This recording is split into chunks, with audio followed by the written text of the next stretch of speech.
Representative first.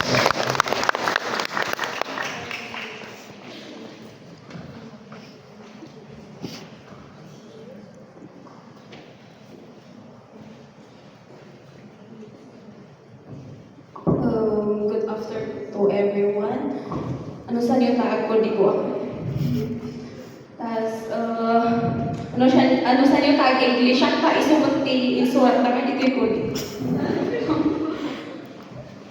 So, good afternoon to everyone again.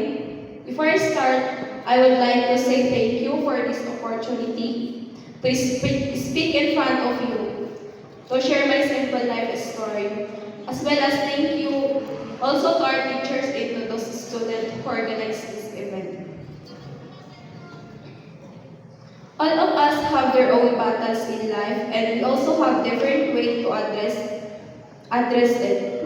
Starting my college life here in CCDC was not easy. Due to COVID-19 pandemic, distance learning was implemented, which challenged my way as I start pursuing my dreams. Hardship to cope up with our lessons, communicating with new classmates, and unable to join online classes due to poor internet connection are some of my experience. Sa experience ko na ito ang tumulong sa akin para mas makilala ko pa ang sarili ko, para itulong ko pa yung ko sa pag-aaral, mas pagsisipagan ko pa ang aking pag-aaral. At dito ko natutunan na maging independent sa lahat ng bagay. There were a lot of challenges occurs as I started my journey. Especially that learning in a private school is not that easy. Especially to financial matters. Especially that I am the first to enter college in our family, and my parents can pay all my school fees considering that their income only depends on what price their plants be sold during harvesting time on the farm. So, ayun. At dahil sa financial matters, natutunan kong mag-online selling. At dahil pumasok ang online selling, at least kumikita ako doon. At hindi ako nag-depend sa aking mga. Imbes na humingi ako ng allowance ko sa parents ko, mas natuto pa akong mag-ipon at yung mga kinikita ko sa pag-online selling ko, yun ang ginamit ko na allowance. At little by little, nakaka-save din ako. And I am grateful to be the one of the chosen scholar of TES. Isa ang aking scholar na nakatulong sa akin, especially sa aking financial matters.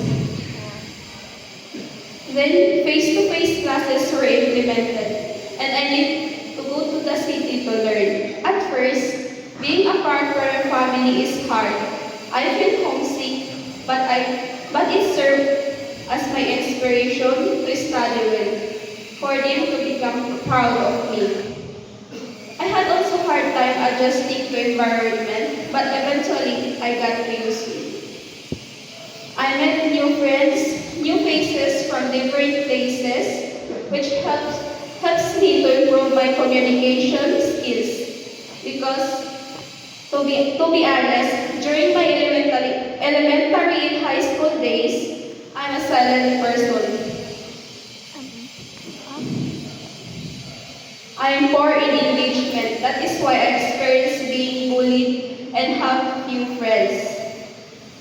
As well as talking in front of many people is my struggle. Sa ngay hanakay nga mayaman talaga dito isa mo. No, ti tao kas dyan, kas agder-review sa nagtatama ibagakot na overcome ko on DI. Further, as a student, we have our ups and downs. There are times I feel like I'm giving up. Sleepless nights, activities, performance, and quizzes, where I don't know how to start, especially when family matters are added. It makes me cry where I feel I'm helpless. But then, no matter how hard life, I always choose to think positive praying to God that I can do it. Isa sa example na naranasan ko is nung third year ako, finals yun. Yes, finals, and ang sabi ko, gusto kong i-focus lang yung time ko mag-review para makapasa sa exams, gano'n.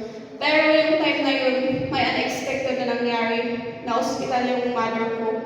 Tapos yun pa yung first time na may hospital na member of the family. Tapos, hindi ko nagawa yung sinabi ko na focus lang ako sa studies ko para makapasa sana sa exam to get high score gano'n. Dahil kailangan ko bantayan ang aking mother kasi yung daddy ko umuwi siya sa Bukias para bantayan yung aking mga kapatid. Nung time na yun, na-stress talaga ako. Stress, hindi ako nakakapag-review kahit na sinasabay ko yun sa hospital pero talagang walang pumapasok. Kaya parang yung time na yun parang naisipan kong mag-give up. Paano na pagbabagsak ako dito, ganun.